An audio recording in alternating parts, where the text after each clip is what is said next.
Hey, bonjour, bonsoir, buenos dias, buenas noches. Welcome back to my channel. Today we're going to be talking about Basketball Wives. So let's dive right into it, y'all. With Jackie and Evelyn, they meet up, and Evelyn, she tells her that she doesn't really feel bad about the situation with Clayana. And she feels like at the end of the day, Clayana doesn't fit into the group.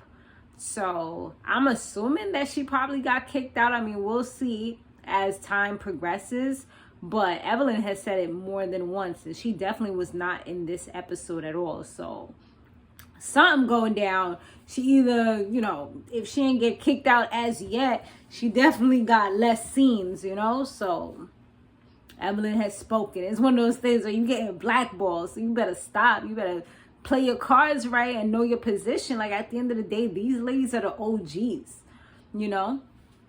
And so Vanessa and Evelyn, they are in a much better place. And Evelyn actually told her that she wants to see her win, which was nice. Brittany, she meets up with Evelyn and they talk a bit about the situation that had occurred. And she mentions that she doesn't really feel, she didn't say the word safe, but it's almost like she was saying that she doesn't feel safe with the group. Like, she just feels like she doesn't belong. And that's part of her issue and why she didn't go to breakfast with them and things like that. And she says that, at the end of the day, Jen is not a fighter. So it's like, why were you antagonizing her and doing all that extra shit if you know for a fact that you're not a fighter? Like, why even talk? So, the conversation was decent. Evelyn claims that if it was any of them, she would have reacted the same way. But honestly, I highly doubt it. Like, I felt like she was just saying that just to say it. Because if it was Brittany or Giselle, or even Vanessa, I highly doubt that she would have snatched somebody's wig off. Like, they are not your day ones. You don't ride for them. It's not like that. Like, you probably would have been like, don't do that, or damn, like, I can't believe that just happened. But I highly doubt she would have jumped into the fire to save them. Like, it just doesn't seem realistic because you're not that close to them. But she claims she would have for any one of them. So, this episode, it had a lot of dates going on. Brittany had a date with this guy named Jay, an entrepreneur. I don't really think she's really into him, to be honest. Plus, he was younger than her, so that was like another thing that she can put out there as a negative, And honestly, from the way she seems, I feel like he's not really her type except for the money.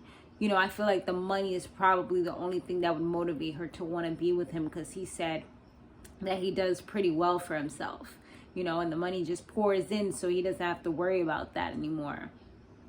Evelyn, she went on a double date with Lavon and Jen and her man, Christian, or I believe his name is.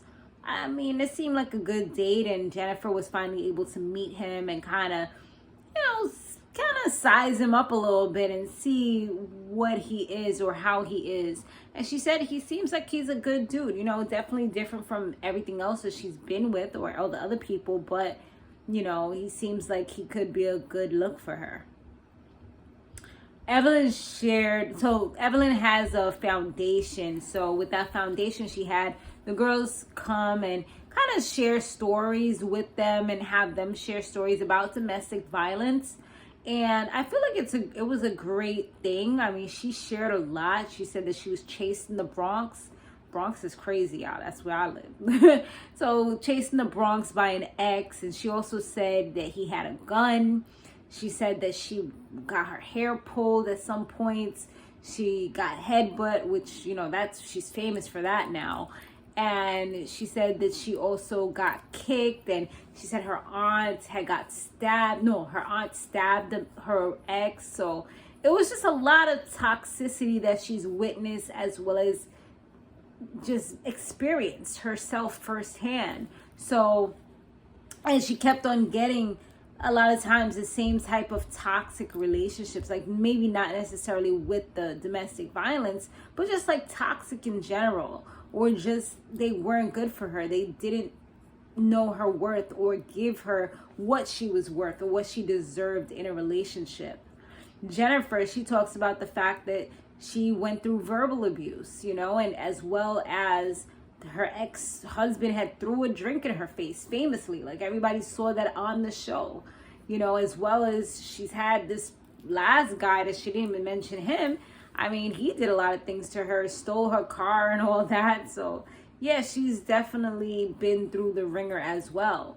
Brittany dealt with somebody screaming at her. She dealt with somebody pushing her off the bed and just kind of being hemmed up and just going through it as well. She said that, you know, she got body insecurities because he said, like, why are your breasts so saggy and things like that. So, you know, they've all dealt with, well, not all, but quite a few of them have dealt with bad experiences. Vanessa, she reveals that she had 3 near-death experiences where one time the car that she was in got shot up.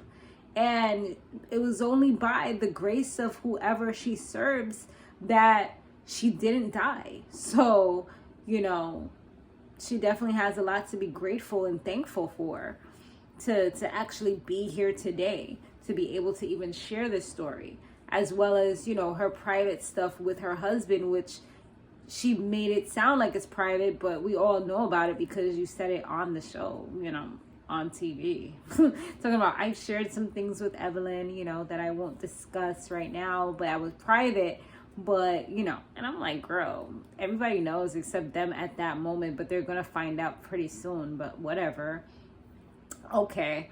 And Brooke, she mentioned something that really made a lot of sense. And she's like, a lot of you have been in these types of relationships back to back, like multiple times.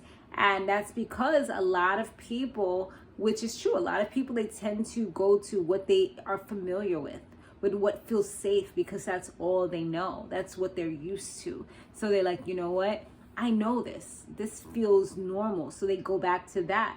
And they said that perhaps that's the reason why even Evelyn is having issues with Levon, even though he's such a great guy. It's like, it's almost like she's waiting for things to go wrong, or it's like he's too good to be true, or it's like, what's going to happen? So it's like for her, certain things are triggering to her, especially like the wedding and things like that. So yeah, it's definitely a messed up situation, because this is why they say the good guys finish last, because of something like this, because of this type of situation where she says he's doing everything right, but it's like she still kind of doesn't want him. And we know how it all ends up, where she didn't take him, you know, they split.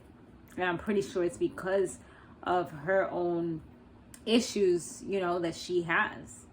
But I mean, I can't confirm that because I didn't really look into the story, but it sounds about right, you know, just based off everything she's been saying throughout the season so far. But yeah, that's pretty much the episode, you guys. I kept this short and sweet this time around. I would love to hear what you guys have to say about this episode. Okay, I'll see you on the next one. Later.